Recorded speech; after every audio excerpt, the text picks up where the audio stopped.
que es de forma automática en el Zoom. Recordarles también que se ocupa el mismo link para toda la jornada. Y también les voy a recordarles que finalizando la semana, el día viernes, se les va a compartir un material a través del Drive donde va a ir todas las clases y las grabaciones, ¿ya? Y la grabación va a depender siempre y cuando el doctor esté disponible y esté de acuerdo con grabar. Ahora, en honor al tiempo, vamos a presentar al doctor Marcelo Fuentes. Él es médico cirujano y especialista en cirugía general de la Universidad Católica del Maule, con una amplia trayectoria en asistencial y docente. Actualmente forma parte del equipo de cirugía de cabeza y cuello del Hospital Regional de Talca y se desempeña como coordinador médico también en el área quirúrgica de cuidados intermedios.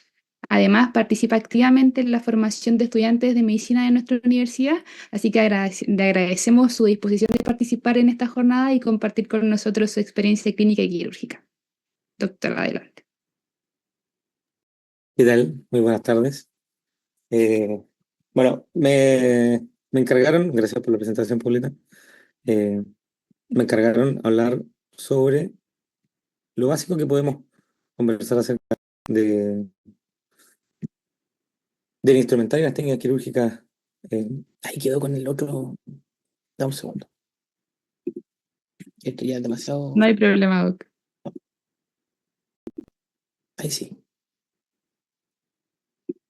¿Se ve bien? Sí, Doc, se ve súper. Entonces, vamos a hablar un poco de generalidades de instrumental y técnicas básicas de sutura. Principalmente para tener un poco claro cuáles son las cosas que tenemos que tener presentes en la práctica diaria para casi como tips and tricks. De hecho, hay un material adjunto que probablemente se lo entreguen más adelante que tiene harto de las cositas que aparecen en tablas, de información útil para el día a día. Eso hay que tomárselo siempre con un grano de sal, como dicen los gringos, porque en estricto rigor no hay recetas de cocina. No, la idea es que eh, tenga un dominio más o menos general de los aspectos básicos de este tema, porque nadie está libre. En cualquier lugar, en cualquier setting, podemos tener alguna situación en la que tengamos que recurrir a una sutura y la idea es que tengan un poco las herramientas necesarias para poder tomar decisiones correctas. Em, Primero, hablar un poco del objetivo de esto, es primero reconocer el instrumental básico, para qué lo vamos a ocupar y tener un poco claro que se pueden homologar, lo que yo voy a hablar de instrumental se puede homologar a otros tipos de instrumental que podemos contar en diferentes servicios. Lo otro, elegir el material de la sutura y pensando en el tipo de herida que tenemos, elegir la técnica de cierre adecuado dependiendo de también el tipo de herida y el tipo de paciente, identificar más o menos algunos puntos clave de errores frecuentes que podemos evitar y además el tema del retiro de los puntos que de repente a veces es un poquito un tema polémico porque varía mucho y hay algunos aspectos que es importante tener en consideración. Entonces, primero, dejar en claro que cerrar la herida no es solo poner los puntos, sino que eh, antes de empezar la sutura tenemos que evaluar ciertas cosas. De un paciente que vi hace mucho tiempo, tal vez un poquito más de 10 años, eh, andaba en moto, se cayó y se hizo ese corte. La pregunta primero es, ¿se va a dar cuenta mi polola? Porque andaba con otra niña. Depende de cómo vaya la cicatrización. Le dije, pero ¿a qué se dedica tu polola? Es enfermera, me dijo. No, se va a dar cuenta. Las suturas no van a pasar piola. Las suturas muchas veces no van a ser un objetivo para que no se note nada. Siempre se va a notar algo. Siempre vamos a tener una pequeña cicatriz que vayamos a ver, o en el caso, por ejemplo, de este ejemplo, eh, es una herida traumática, probablemente contuso cortante, contusa que se cortó en línea. Entonces, hay ciertas cosas que en el setting de urgencia tenemos sí o sí que ir a ver antes de poner punto. Sí o sí, debo ser bien categórico con esto. Hay cosas que de repente uno no se imagina en la situación o muchas veces es primera vez que se enfrenta a una situación así. Entonces, de los aspectos que es importante primero considerar es que para poder cerrarla tenemos que verificar la hemostasia, verificar que no tengamos contaminación dentro de la herida, o sea, idealmente irrigar y explorarla. Explorarla primero, por ejemplo, si hubo una herida que tuvo relación con vidrio, que un ventanal o una ventana o un accidente de tránsito donde vidrios vuelan, con una pinza, explorar la herida y sentir que se siente la diferencia cuando uno toca un vidrio.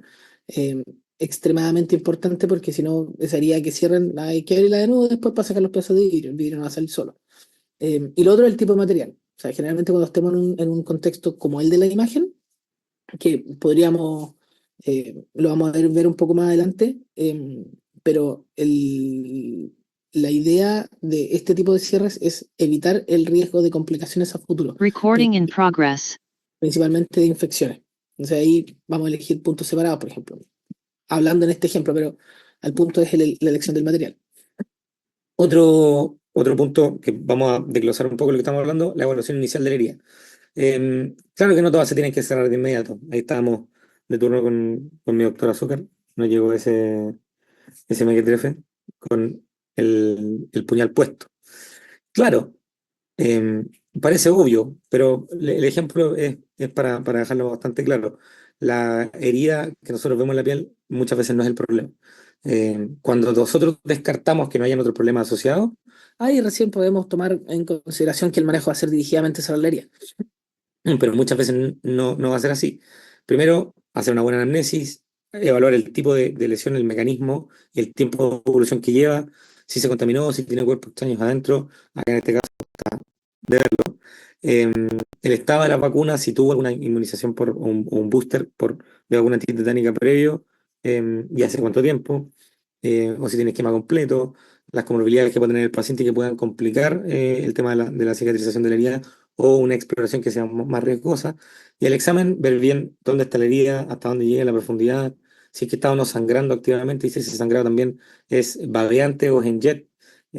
Si tiene, dependiendo de dónde esté la herida, sí, función distal, sobre todo en las extremidades, y además también en las extremidades, compromiso tendinoso y muscular u óseo. El compromiso óseo va a ser más o menos manifiesto. El muscular muchas veces no va a requerir un manejo tan extensivo si la lesión es superficial, pero los tendones sí. De repente pueden haber lesiones bastante pequeñas que con solo evaluar la fuerza de la mano o el movimiento del pie podemos tener más o menos claro que las poleas están buenas. Em, Como capite, ¿para dónde mandar el paciente? Si tenemos una lesión que, iba a partir por el último punto, si tenemos una lesión que nosotros creemos que no podemos cerrar, sáquesela de encima. Pide ayuda, llame a alguien, pero si puede derivar, derívela. No hay ningún problema. Conversando bien las cosas, todos entendemos. Claramente hay algunos turnos que se comportan de manera diferente, no puedo hablar por todos mis colegas, pero sí que si uno considera que uno no está capacitado para cerrar una lesión, es mejor salir de ahí. Una fractura expuesta, eso va a requerir una un pabellón. Recordad que la categorización, la clasificación de Bustilo para fractura expuesta está pensada en la evaluación post-aseo. Entonces, esas fracturas van a necesitar un aseo quirúrgico en pabellón, así que fuera. Lesiones tendinosas o musculares, eso lo tiene que evaluar el traumatólogo. Cuando tengamos lesiones nerviosas que van a requerir reparación, eso hablando bien en un mundo utópico, pero eso también hay que derivarlo. Heridas, sobre todo, el ejemplo que ponemos acá son heridas palpebrales profundas, pero que puedan tener compromisos estructurales que dejen una alteración funcional considerable, eso también. Fosas nasales que pueden quedar estenóticas, labios que pueden quedar disparejos o que pueden quedar disfuncionales, el tema mismo de los párpados, de los cantos y en relación también al lagrimal, es importante que haya que tener esas consideraciones. Muchas veces cuando son eh, heridas en contextos benignos, se pueden hacer maniobras para poder preservar al máximo las estructuras anatómicas, como por ejemplo el lagrimal. Pero en otros casos, como vamos a mencionar más adelante, como el caso que nosotros vemos más, que son resecciones cutáneas por cáncer, no, muchas veces para darle margen tenemos que llevar una estructura. En cuanto al instrumental básico, que acá no tengo tanto apoyo de imágenes, pero en el material que le vamos a compartir tiene algunas. Son más o menos los básicos que vienen en una caja de curaciones o que podamos tener en cualquier servicio. Primero el bisturí, saber que hay hojas, o sea, mangos que son para ciertas hojas, principalmente 3 y 4, el 3 son para hojas chicas, 4 para hojas grandes. Hojas grandes es difícil que vayan a ocupar en un setting ambulatorio, solo la ocupamos para incisiones como de cirugía mayor, pero tener la diferencia de las hojas redondas y las hojas en punta. Las hojas en punta, como el bisturí 11, o 10+1, sirve para hacer punciones, para hacer las incisiones, por ejemplo, en los puertos laparoscópicos, para, por ejemplo, un absceso cutáneo, es mejor tenerlo con un bisturí 11 primero o funcionarlo, pero hay que entender las diferencias de para qué vamos a usar, no, no sirven todos para todo. Las pinzas, entender la diferencia entre principalmente la pinza anatómica y la quirúrgica. Em, Generalmente para cosas más chicas podemos ocupar la Adson, que va a estar en ciertas cajas, pero son pinzas más finas. Principalmente la diferencia es la presencia o no de dientes. Y esos dientes van a producir una lesión en el tejido que tomemos y que no corresponda a usarlo. ¿A qué me refiero? La pinza quirúrgica con dientes va a ser para la piel, va a ser para la fascia, pero cuando estemos trabajando en tejidos más nobles, como en nervios, como estén en vasos sanguíneos ya disecados, es mejor siempre cambiarnos a una pinza anatómica. Y también tener en consideración el uso de estas pinzas.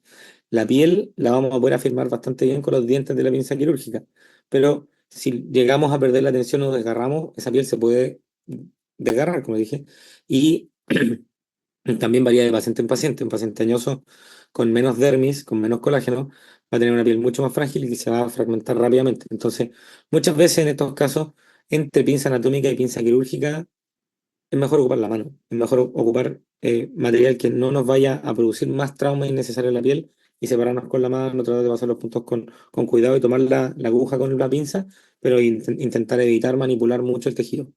El portaaguja hay varios tipos. Siempre pendiente de tomar la aguja en el tercio proximal de la aguja con el porta. La recomendación es siempre perpendicular, yo generalmente le doy una angulación, pero eso es maña de cada uno.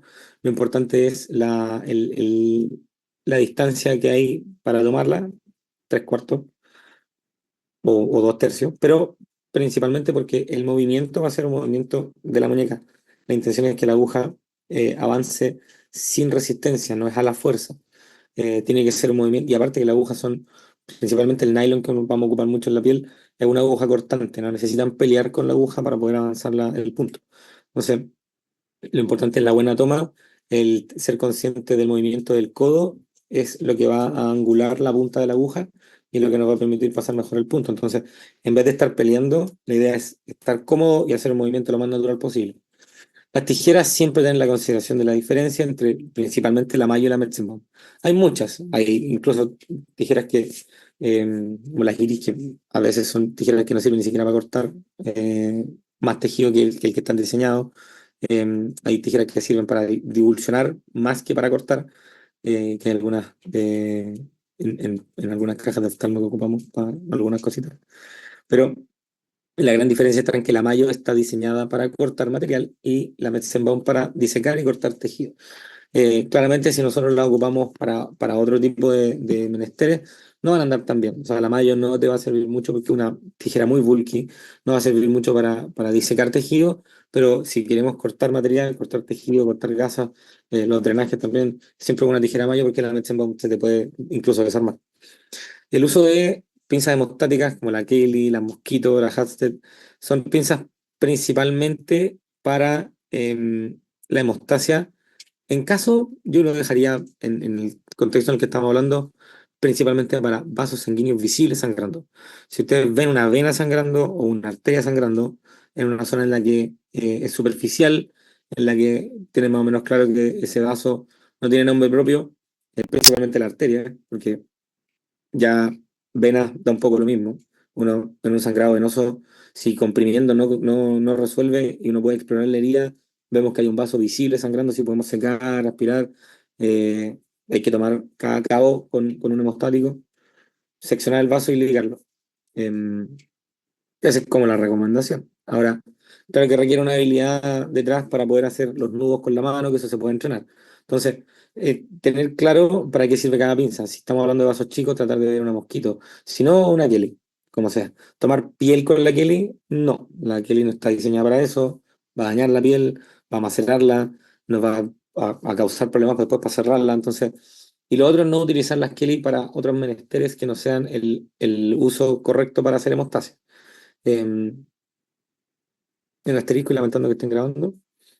La Kelly sí les va a servir, por ejemplo, en caso de que al estar anudando, el portahojas a veces son portahojas que ya tienen mucho tiempo, están medio sueltos y que el hilo se suelta, Para la anudada, si no está tomando el portaagujas, prueben con una Kelly. Y lo otro son los separadores, que en realidad son ya más para un pabellón de cirugía mayor, pero siempre las cajas pueden encontrar, de repente hay cajas de denudación venosa, y es principalmente los Faraday, los Languedoc, y acá podríamos haber mencionado las liras, los autoseparadores, los autoestáticos que también pueden salvar de una situación, pero en realidad para una exploración de una herida traumática no sirve mucho porque la idea es cerrarla, explorarla, hacer hemostasis y cerrarla. Pero si el Faraef con mucho cuidado o los Lange que son un poco más largos, que eso probablemente no lo encuentren, pero el Faraef sí, va a servir simplemente para separar. En cuanto a la manipulación del tejido, lo que conversamos, el tejido maltratado va a cicatrizar peor. Acá el ejemplo que pongo en realidad es una paciente que le hicimos una resección de un melanoma, pero no, ya tenía una queratosis seborreica que salió un melanoma in situ, creo que era. Ya no me acuerdo. Pero a qué voy yo, es que en este caso utilizamos un colgajo de rotación para poder cubrir el defecto. Y ahí es donde está el detalle de los colgajos. Son tejidos muy frágiles porque estamos rotándolo, estamos utilizando o estamos apoyándonos en la circulación que tenga principalmente en la cara. O sea, no se le ocurra hacer colgajos en otro lado que no sea en la cara. Colgajos random como este salvan mucho. Hay que saber hacerlo, hay que saber más o menos calcular. Idealmente el largo no puede ser más del doble de la base, pero eso aplica solamente en la cara. En cualquier otro lado que lo hagan, probablemente se vaya a perder un colgajo. Pero otra de las claves para que el colgajo evolucione correctamente es la manipulación correcta.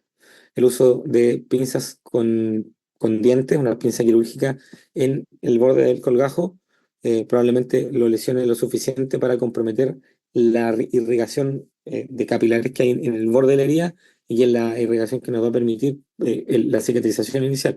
Y luego la neoangiogénesis va a permitir que el colgajo pueda tener irrigación por todas las carillas, no solamente por la base.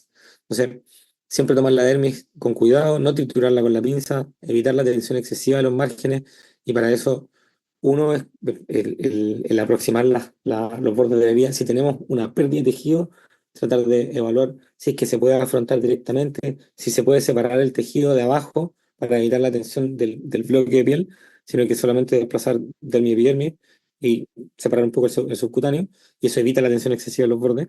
El mantener los bordes viables y debilitar lo desvitalizado, lo que está muerto y lo que se ve muerto está muerto. Da lo mismo lo que sea, eso hay que cortarlo, porque da lo mismo cuántas ganas tengamos de que eso vuelva a tener vida, no va a vivir nunca. Entonces, siempre hay que resacarlo. Los nudos, cuando los anudamos, sobre todo en pabellón, uno lo siente mucho más cuando anuda con la mano, pero a veces uno anuda el bicril y siente la tensión en el dedo. La tensión que uno siente en el hilo la está recibiendo el tejido. Entonces, la idea del punto y sobre todo el de piel es aproximar el borde y no estrangularlo. Una de las grandes razones por las cuales ponemos suturas es para lograr hemostasia. ¿Ya? Muchas veces podemos tener una herida que está sangrando, que no podemos coagular, no tenemos electrobisturí. No se desesperen, pónganle los puntos luego. Eso es lo que va a conseguir la hemostasia. Pero estrangular el borde puede provocar isquemia de la piel y puede provocar que esa herida después se abra, se infecte. Y lo otro, respetar los planos anatómicos y alinear los bordes. Tener siempre en consideración la entrada de la aguja en el borde, que tiene que salir a la misma altura que salió en cuanto a distancia del borde de la herida, y también en profundidad, respetar la profundidad de entrada de la aguja y salir más o menos, entrar en el borde contralateral a la misma altura, permitiendo que el afrontamiento sea directo. Y lo otro, en heridas de colgajo, o en los anjos principalmente, em, mi técnica personal, y que la he ido adaptando de algunos otros profesores, pero es irla cerrando desde los extremos hacia el centro. La intención es ir disminuyendo la tensión que tiene la herida desde los bordes donde hay menos tensión. El centro, como está más separado, va a tener más tensión, pero si la vamos cerrando progresivamente, cuando pongamos el punto del centro, ya la tensión se va a ver disminuida y no te va a quedar un punto de tensión, dañando la piel o estrangulado, o poniendo el punto primero del medio y después los de afuera, probablemente pierda tensión, eso se abre y quede dehiscente. Hay un poco de evidencia al respecto, yo sé que hay gente que le encanta la evidencia, así que vamos a mencionar algunas cositas. Hay evidencia al respecto, sobre todo, por ejemplo, de cuánto tenemos que irrigar para permitir que esa herida quede lo suficientemente limpia. La idea es que sean entre 50 y 100 cc de suero fisiológico, idealmente, por centímetro de la herida. Y la presión entre 5 y 8 PS, y vayan a saber cómo miden ustedes la presión.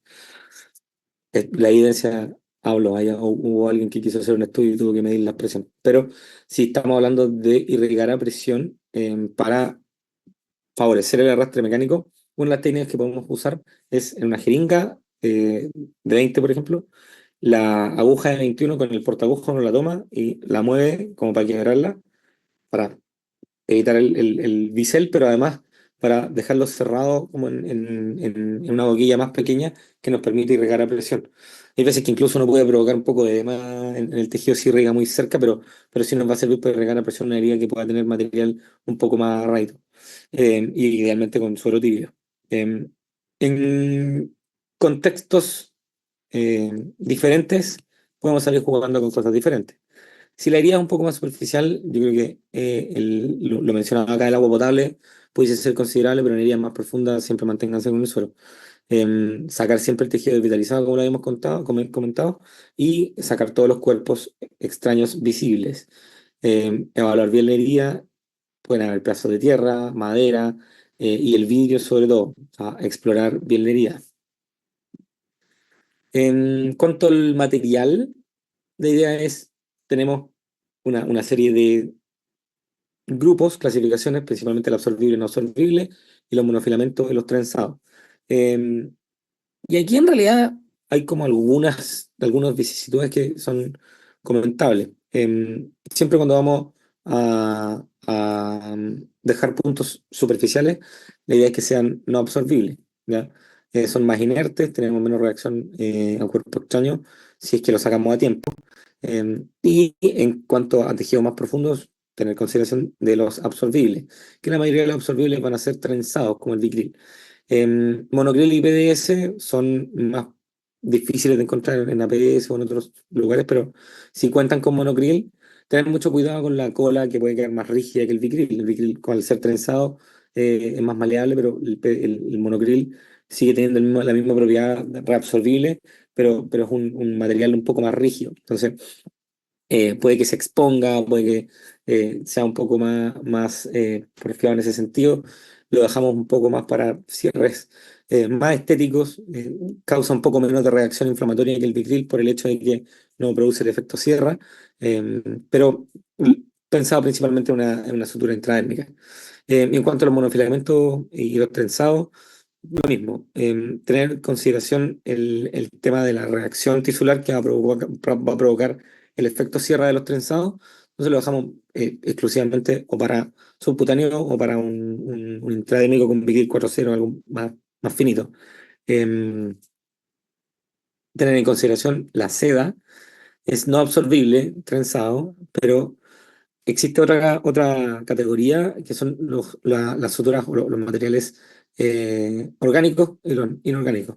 Y los orgánicos como la seda o el lino, claro, causan más reacción inflamatoria, son en teoría no absorbibles, pero son orgánicos. Así que se degradan igual y al final se llegan a reabsorber igual, pero se demora mucho más. Hay en consideración porque el hecho de que pongamos un material inerte como el nylon para cerrar piel, nos asegura que eso no se va a degradar. Póngase que el paciente es mal portado, se moja, pasa algo, la seda se va a degradar y se puede abrir. En cuanto al calibre y a la elección de la zona, hay apoyo bibliográfico al respecto, también deberían compartírselo, pero tener en consideración los grosores y las capacidades que tenemos nosotros de cerrar. Si encuentran que el grosor del hilo es muy chico, no cuenta con eso, o la herida está en una zona muy peliaguda de la cara, pide ayuda. En cara 4-0, 5-0, el 6-0 ya lo dejamos para párpado. Hoy día puse unos puntos en un párpado y eran un PDS, perdón, un Prolén 6-0. Ahí hay otro detalle importante, pero eso ya es como contar plata al frente de los pobres. Muchas veces ni siquiera nosotros contamos con esos materiales, pero el Prolén, a diferencia del nylon, generalmente tiene una punta redonda, que va a ser menos traumática. Entonces, en cara yo generalmente prefiero el Prolén, por el hecho de que tenemos punta redonda, pero no es ningún pecado utilizar el nylon. Lo más importante de la utilización del nylon es que sea un calibre adecuado, que sea 4.0, 5.0, y la técnica que no sea tan traumática, tan eh, viciosa en el sentido de que la aguja debe avanzar suavemente. Entonces, si tenemos más o menos eso presente, podemos ocupar varios materiales. Lo otro es cuando nosotros podríamos ocupar libremente material absorbible como el vitril. Y el catgut lo menciono porque existe y sé que en APS de repente hay catgut crómico y lo podríamos ocupar para cosas, pero idealmente vicril dentro ya pasado el margen de la mucosa oral, nasal, vamos a ocupar vicril. Ojo con el labio, muy importante ahí, discutible si ocupamos bikini o nylon, pero lo más importante es el borde de transición entre la piel y el vermellón. Ese es el primer punto que tienen que poner cuando hay una lesión de labio. Va a alinear rápidamente el vermellón y luego de ahí para adentro yo pongo bikini y de ahí para afuera pongo algo de piel nylon, no problema. En cuanto a absorbible o no absorbible, pero en evidencia del riesgo en la herida, hay harta información, esta revisión sistemática comparó estas dos suturas para el cierre de piel pensando en un subcuticular en cuanto a cuánto se da la herida y cuánta dehiscencia tienen. Y en realidad no hay mayor, o sea, no hay mayor diferencia en la dehiscencia. Em, sí se ve que se daña menos la herida, hay un menor breakdown de la herida en el uso ¿cuánto se llama? Absorbible. Pero en cuanto a infección, son bastante comparables. Y de todas maneras, si la herida está muy contaminada, o sea, aquí es una revisión sistemática bastante grande. Por mucho que haya evidencia, uno siempre se va a ver apegado. Y esa es una de las cosas que tratamos de hacer de estas charlas para tratar de desmitificar algunas cosas, pero en líneas generales, el comportamiento de una herida contaminada, visiblemente contaminada, va a ser mucho más predecible y mucho más manejable con puntos separados en suturas no absorbibles. En cuanto a las técnicas básicas, también en el material hay unos ejemplos, pero para tener en consideración algunos puntos clave. El punto siempre interrumpido, entrénenlo, practíquenlo, úsenlo, es el más fiel, mientras más lo hagan, mejor les va a salir, y es lo que mejor resultado estético les va a dar si es que lo utilizan bien. Y eso también va de la mano con los tiempos adecuados de retiro, y eso también va a variar de paciente en paciente. Entonces es importante que si van a hacer una sutura y tengan alguna preocupación acerca de cómo va a evolucionar o si es que puede tener dehiscencia o no, la zona si puede quedar muy marcada, controlarlo. Esos pacientes hay que tenerlos controles, hay que seguirlos, hay que tener bien encima el seguimiento para definir bien, pero un punto simple, interrumpido, que no quede bien, que no quede tan estrangulado, que vaya quedando parejito, bien en equidistante de los diferentes puntos, tener en consideración la entrada y la salida, como les comentaba, debiese ser suficiente para obtener una herida bastante presentable. Los puntos intradérmicos o enterrados, claro, van a servir para heridas lineales, pero van a dejar una reacción adversa a cuerpo extraño si se dejan muy superficiales, el nudo siempre invertido, o sea, entrar de abajo hacia arriba, de arriba hacia abajo, y cuando anudamos con el nudo hacia abajo, cosa de enterrar la mayor cantidad de material. em, pero, y en el cuanto al intradérmico, tratar de esconder el último nudo al salir, pero tener en consideración que eso tiene que ser siempre, y sobre todo los más superficiales para el intradérmico, que sean con materiales incoloros porque el vigril morado puede dejar un tatuaje. Los otros sirven para situaciones más puntuales. El colchonero vertical, más conocido como Donati, es un punto hemostático, o sea, lejos, lejos, cerca, cerca, 1 centímetro, unos 1 o 2 milímetros, va a servir para ayudar a producir hemostasia en el borde de la herida. Y más encima vierte el borde, permitiendo que la cicatrización sea un poco más natural, no quede invertida, no quede retraída, queda un poco más parejita, a pesar de que uno crea que no.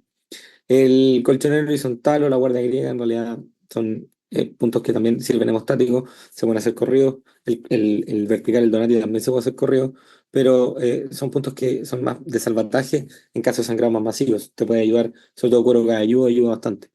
El subcuticular continuo, que es el intradérmico que conversamos, claro, heridas lineales siempre. Si hay cierto grado de tensión en esa herida, olvídenlo, no lo intenten, se va a abrir completa.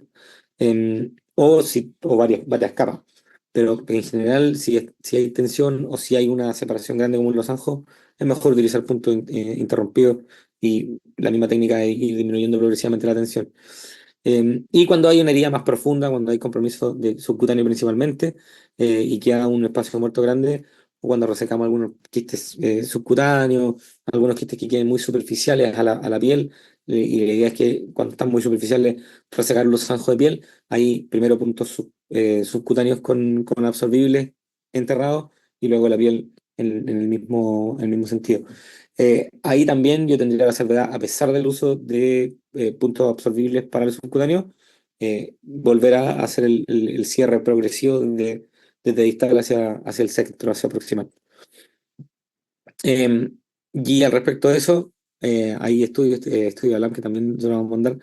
Está bastante interesante, el hombre probó diferentes técnicas de cierre, pero principalmente el cierre con plano profundo y solamente con plano superficial, y la carga de la tensión de la herida se descarga en estos puntos más profundos, y además em, la progresión de esta cicatrización evoluciona rápidamente cuando tiene más tensión descargada en los planos superficiales.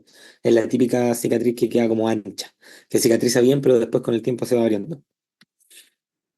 En, en cuanto a la distancia de los puntos de subcutáneo para descargar la tensión, em, hicieron este estudio, gente fanática de la medicina basada en la evidencia, y teníamos que la diferencia entre 1 y 2 centímetros de los subcuticulares no hace gran diferencia, no hay mayor diferencia en este score que ocuparon, que es bastante objetivo entre paciente y observador, pero que en cuanto a mayor cantidad de puntos no te va a asegurar un resultado estético mejor. Em, Aquí la gran regla es utilice la menor cantidad de puntos que dejen la herida lo más afrontada posible. La versión de los bordes, en realidad, tampoco está tan em,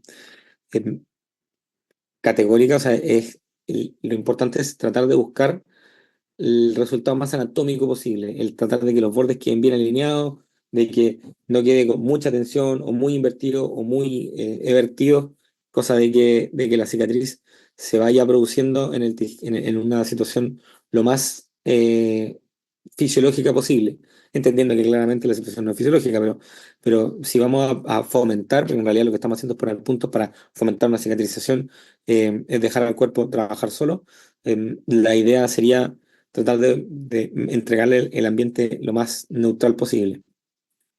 En cuanto a adhesivos tisulares y a tiras adhesivas, son bien puntuales. Hay este metaanálisis de la Cochrane que las indicaciones son principalmente para un buen resultado cosmético.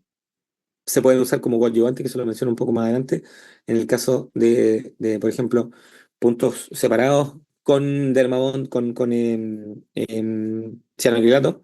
Y la idea es que sean heridas limpias, lineales, superficiales, de baja tensión, con borde bien alineado, y ojalá en pacientes pediátricos. O sea, la elección de este paciente es como bien, bien puntual, y en realidad el objetivo es principalmente estético. Claro que pueden hacer de licencia, así que ojo. La diferencia entre suturas y corchetes, en realidad, esto lo vamos a ver más en pabellón, pero la gran diferencia va a estar en la velocidad. Quedan más feas con Sí, corchetes sí, transversalmente, em, pero son mucho más rápidos. Pero más allá, no hay una diferencia sustancial. O sea, las suturas pudiesen reducir el dolor, pero en realidad estamos hablando de diferencias estadísticas que realizaron este metaanálisis de 42 estudios randomizados. Entonces, hay que ir buscando bien, bien puntualmente en qué nos estamos fijando o qué tipo de pacientes se incluyeron en estos trabajos para definirlo bien, pero sí la diferencia significativa es el tiempo. Y en pacientes críticos, que cada segundo cuenta para sacarlo rápidamente y que reciba soporte UCI, por ejemplo, claro, ahí vamos a ocupar corchete.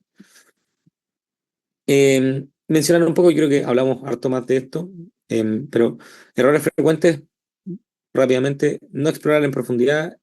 Podemos encontrar lesiones inadvertidas, podemos encontrar coágulos adheridos que estén conteniendo un sangrado y después de cerrado se provoca el hematoma, o derechamente los cuerpos extraños. O sea, evaluar bien la funcionalidad de la extremidad o del sitio que esté la herida y los cuerpos extraños.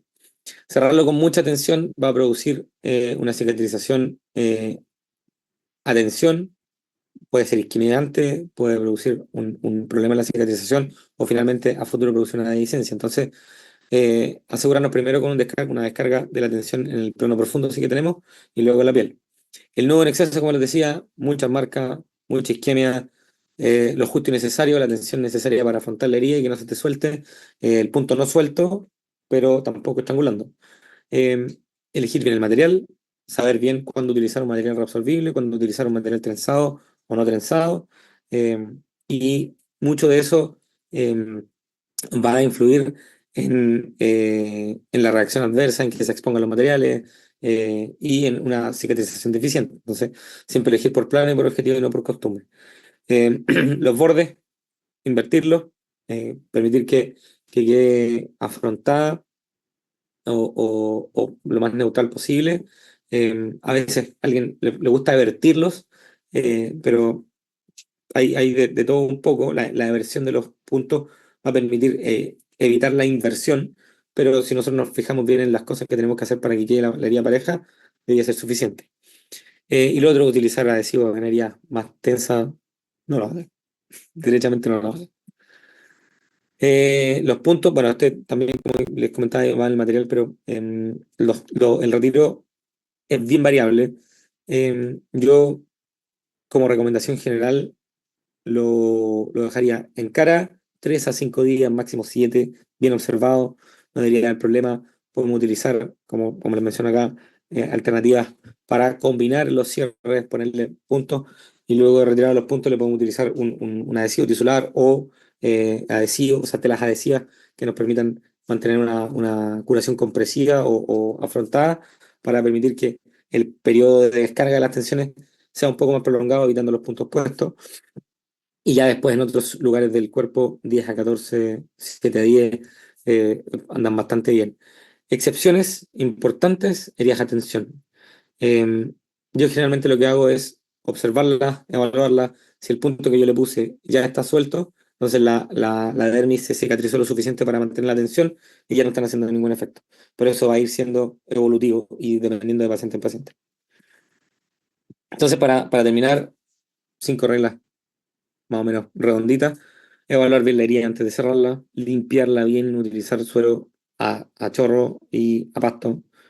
Claramente hay una recomendación, pero utilicen la cantidad que les deje tranquilo, que la herida quedó bien limpia y sin detritus, sin cuerpo extraño. Elegir bien el material, dependiendo de la situación. Descargar la tensión en profundidad para disminuir la tensión superficial y retirar los puntos en el momento que sea adecuado para cada tipo de herida y eso va a meritar, si bien una referencia, la reevaluación entre paciente y paciente. Llegó impresionante. Muchas gracias. No lo sé, no me tiraría usted. Bueno, el RIS. Muchas gracias al doctor Fuentes, una muy, muy buena presentación. Esperamos que todos los datitos sean de gran utilidad para los participantes. Ahora tenemos un par de minutos para que puedan realizar sus preguntas, consultas por el chat. Por el chat. Sí, bueno, si es que No, todo el chat. Eric Díaz dice, si bien todos son importantes, ¿qué tipo de puntos son indispensables en el día a día, más allá del punto simple interrumpido? Eh, o sea, creo yo que sin, sin temor a equivocarme, el día a día podéis sacarlo siempre con el punto simple. Eh, Creo que el caballito de batalla es grande porque cuando hablamos de planos profundos, es el mismo punto, pero tener en consideración la orientación en la que uno entra, ¿sí? De abajo hacia arriba y de arriba hacia abajo, para dejar el nudo abajo. Em, el, el- en el día a día, para ese tipo de herida, con eso debería ser suficiente. Otras cosas, por ejemplo, que uno puede entrenar con ese punto, es la entrada correcta. El ser equidistante y las profundidades te sirven mucho porque si uno ya tiene la mano para eso, un punto continuo te podría salvar de una situación si uno lo hace guardando esos principios. Y lo otro que creo yo que, y de hecho en la punta agregué uno de esos, pero el punto enterrado tiene un nombre propio, no me acuerdo ahora, que cuando tenemos una herida en ángulo, entrar, pasarla por la dermis del ángulo y salir al lado de donde entramos para cerrar la punta, como si fuera un triángulo, acercar el triángulo desde la punta. Ese podría ser un punto que no es el simple, pero que te podría salvar, sobre todo en heridas anfractuosas, que son las que más vemos en casos traumáticos. Super Doc. Cristóbal San Martín Sí. pregunta, ¿las grapas generan más molestias o complicaciones? También quería saber si hay algún riesgo que se salgan. En realidad, bien puestas, porque igual también tienen su técnica, pero deberían ser más o menos lo mismo que los puntos simples. Claro, irritan más. Es un material que si bien es inerte, como el acero, irrita un poco más porque es mucho más gruesa.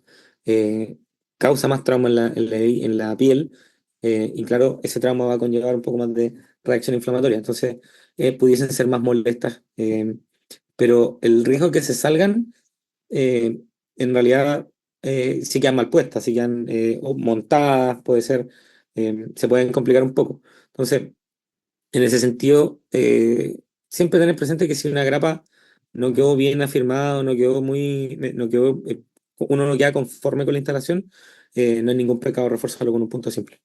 Y algo grueso, o sea, si vamos a poner grapa, puede ser algo grueso. Entonces, Super Doc. Felipe Campos comenta, posterior al retiro de puntos, ¿qué recomendaciones son las que considera básicas o muy importantes para decirle a los pacientes con respecto a la evolución y cuidado de la cicatriz? eh, a grandes rasgos, primero, vigilar bien la cicatrización de la herida, el retiro de puntos en un tiempo adecuado y ya con el retiro de puntos, uno, fotoprotección con TUDI, por lo menos factor 50 en adelante. Va a permitir que la herida reduzca lo que la reacción, la hiperpigmentación postinflamatoria. Cuando necesitamos segundo año donde empieza a perseguir patos, todo es inflamación, todo es inflamación. Y la cicatrización viene de la mano de inflamación. Entonces, mientras más reduzcamos la inflamación, mejor. Si la radiación UV va a alterar la composición del tejido que se está reconstruyendo, va a quedar más marcada, puede quedar más morena la herida. Así que, en ese sentido, fotoprotección número uno. Mantenerla bien hidratada. Generalmente nosotros recomendamos el Cicaplast, el gel, el cicatrizante. Y ya después con la evolución, ir viendo si es que a retiro de puntos mantener una curación más que compresiva en afrontamiento que reduzca un poco la tensión y favorezca la cicatrización más natural. Y ya más adelante, si es que evoluciona, pues, por ejemplo, un poco más hipertrófica o más ancha, rápidamente uno le puede utilizar los parches de silicona que le agregan un poco más de peso a la herida y ayudan a que se evite la cicatrización hipertrófica. Que debería saberlo, don Felipe. Dice Felipe Vergara, ¿qué punto recomienda para heridas en colgajo que terminan en punta o triangular para disminuir el riesgo de isquemia de esa zona del colgajo? Muy buena pregunta, Rafaelito. Lo que les comentaba, el punto, ya tengo como, voy a mostrar dibujado, pero no tenía el ejemplo. Pero si tenemos una herida en triángulo, vamos a tener un triángulo, o sea, un ángulo afuera y un ángulo dentro. Entonces, en el de afuera podemos entrar, pasar por la punta del triángulo, el otro, el otro ángulo, pero entramos por la dermis y salimos, como utilizando el puro ángulo del triángulo. Y después salimos por el otro borde, de adentro para afuera, cosa de anudar en el lado externo a la punta, evitando el estrangulamiento y la isquemia de esa zona. Pero, debo hacer la salvedad, lo importante es rearmar el rompecabezas. Si uno tiene una herida anfractuosa y con muchos ángulos y se complica mucho, recurra sin miedo al punto simple y arme primero los puntos de los ángulos. Yo utilizaría, por ejemplo, puntos en el mismo ángulo, utilizando o sea, en el ángulo del triángulo, pasándolo directamente y rearmando esos puntos. Y después, cuando tengamos estos puntos de anclaje, vamos dividiendo los segmentos de herida que nos quedan y los vamos poniendo equidistantes. O sea, una estrategia que ocupamos harto en la urgencia, pero el otro punto te salva porque tiene un poco más de resultado estético.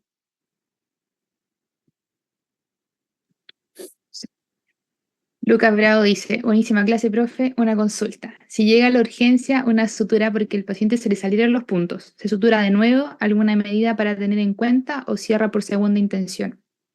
Buena pregunta, Luquita. En realidad uno perfectamente podría recurrir a la segunda intención. O sea, si el paciente puede acudir a curaciones, se pueden hacer un buen seguimiento o evaluar por qué tuvo la dehiscencia de la sutura. Se retiraron muy precozmente o se infectó la herida. Ahí no conviene mucho volver a cerrar la rajatabla. Ahí uno puede perfectamente acudir a la segunda intención y dejarlo tranquilo. Si uno quiere resuturar una herida que lleva abierta mucho tiempo, hay que reavivar los bordes.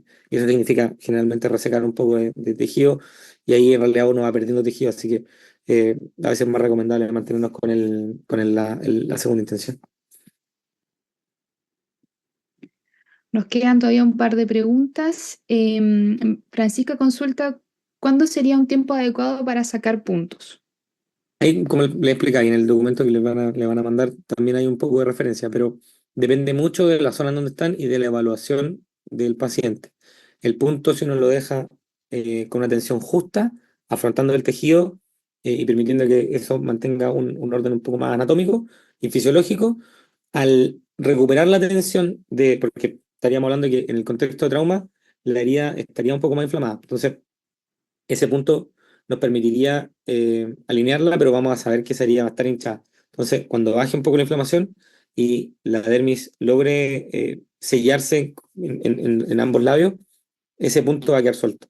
Entonces, cuando vemos que si nos tratamos de separar la herida, tratamos de hacerle así como para ver si es que está todavía despegada, se mantiene la herida, ya se empieza a ver que está revitalizando y el punto está suelto, para afuera.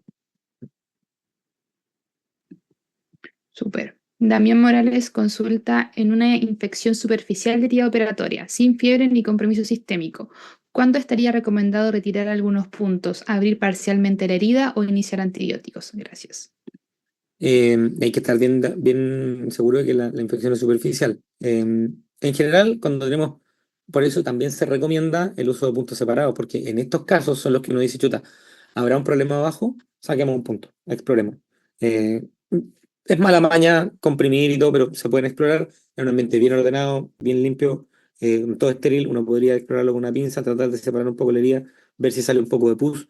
Si está infectada y hay contenido purulento, olvídalo, abre la herida y regala bien. Uno la puede dejar un poco más afrontadita o poner algunos puntos sueltos para que no se abra mucho, pero si la exploramos y nos evidenciamos que efectivamente está contaminada, hay que retirarlo. Ahora, si vemos un poquito de eritema, puede que tenga relación con un poco la tensión de los puntos, no se ve indurada, no hay una secreción purulenta, paciencia. Antiinflamatorio, antibiótico, calor local, darle un poco de tiempo. Si evoluciona y progresa a una infección con contenido más purulento, ahí sí lo retiramos. Tamara Arriagada dice, hola Doc, en heridas que veo que compromete plano más profundo, músculo, viendo que no compromete neurovascular, ¿recomienda suturar o derivo de urgencia a HRT? Bueno, también. Si uno se considera con la habilidad suficiente, lo importante en el músculo es afrontar la aponeurosis. O sea, si vemos una lesión muscular que no es alguna cosa grotesca, podemos afrontar un poco la aponeurosis para dejarlo cubierto, y el músculo va a ir afrontando solito, tal vez un punto de Vicryl para afrontarlo, pero si es que no tenemos nada más, no habría ningún pecado. No, aparte que el paciente, si lo vamos a derivar a la urgencia, va a estar un buen rato, lo van a evaluar y quién lo mandó y la cuestión, no se vuelta.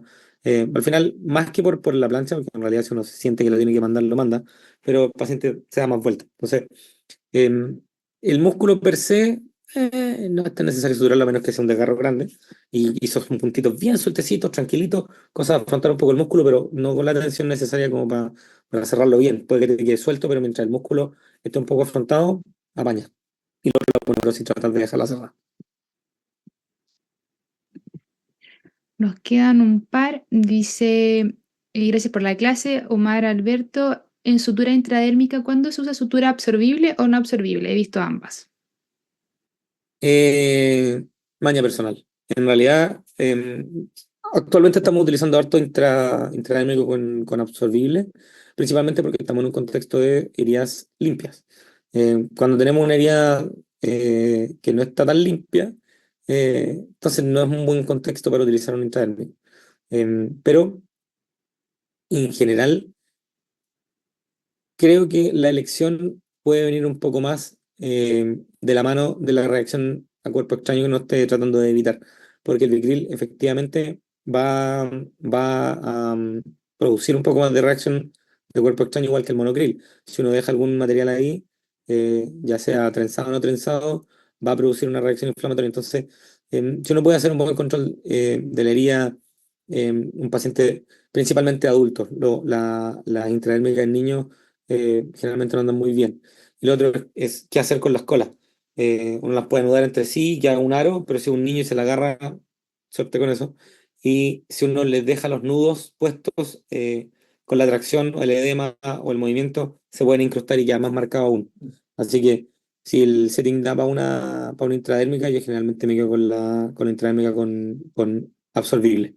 Y ahí todo por dentro. Se ancla por dentro, saco el punto, pero justo en el ángulo, me vengo en la intradérmica y cuando llego al final, entierro el nudo para que no quede más expuesto y cortamos el hilo a ras de piel. Excelente. Última pregunta, Sebastián Aninat dice, ¿en qué casos recomendaría usar histoacril en vez de una sutura simple? Eh, Como decía, adhesivos tisulares, bien, bien, bien seleccionados. En pediátricos principalmente. O sea, uno pudiese salir jugando en heridas chicas de niños con puro histocril, con puro cianocrilato, pero en algunas suturas, sobre todo en cara, para el resultado estético, uno puede hacer la combi. Uno puede poner un punto bien, bien finito, guardando las proporciones, siendo bien preocupado con ir disminuyendo la tensión progresivamente, y, por ejemplo, reforzarlo con histocril. Si son heridas que están limpias, sin sangre, pequeñas, yo usaría histocril y superficiales. Si no tienen compromiso subcutáneo y no vamos a requerir, y no va a quedar atención, se puede ocupar directamente el cianoacrilato. Ojo que no sangre. Súper. Y ya esta sería la última para honrar el tiempo y que la que está esperándonos para la siguiente clase dice, ¿en qué casos de sutura en niños se puede cubrir la sutura para evitar que el niño se la saque? O sea, Eh, ¿se puede cubrir? Esa es como la pregunta. de hecho, bueno, la mañana que nosotros utilizamos son las telas de papel estéril. Pero claramente, después de suturar la herida, uno podría recomendarle al paciente que compre las telas de papel y se pueden ir cubriendo. Entonces, se pueden como tapar con eso, no con un apósito. Le va a quedar grande, el niño va a poder jugar con eso, se puede sacar y al final van a quedar los puntos expuestos. Pero la tela de papel nos puede servir bastante para dejar una curación plana que no favorezca que el paciente se retire los puntos.